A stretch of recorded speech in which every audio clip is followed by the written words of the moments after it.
Luto na yung unang itlog. Maya-maya ako ay kakain na.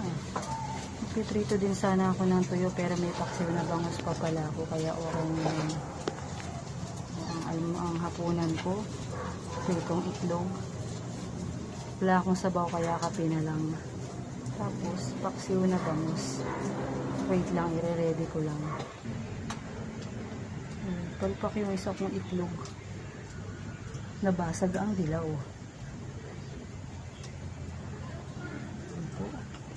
Hapunan namin ngayon.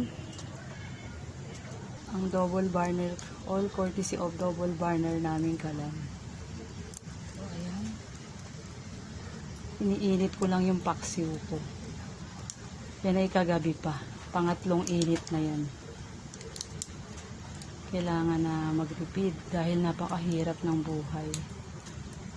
Yung kanin ko, konti na lang, iniinit ko na lang yung aking paksiw na bangus na pangatlong init na. Ayan na yung aking pangat na bangus, pinangat na bangus, pangatlong init na bangus. Itong okran to, galing to sa tanim ko eh. Yan, dalawa lang yung nakuha ko kaninang umaga at ayan sila. Sinama ko sa paksiw na bangus na ililit ko kaninang umaga. Nilagyan ko ng 2 okra galing sa tanim ko. Pangat na bangus, pangatlong init na bangus. Pangatlong init na paksiw na bangus. Yung kape ko lumalamig na. Di pa kasi inin yung kanin ko. At yung malaki kong plato, naghihintay na siyang lagyan ng kanin para ako'y makakain. Ayan, nakapagsandok na ako ng kanin. Tignan niyo yung kanin ko. Ang ganda oh. Ganda ng pagkakaluto. Hindi lata. Hindi rin hilaw.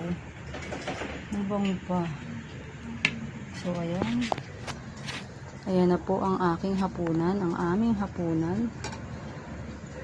Pritong itlog, pinangat na paksiw na bangus, pinangatlong inita na paksiw na bangus na. At hindi pwedeng mawala ang kape. Ayan, kain na po tayo. Bye bye.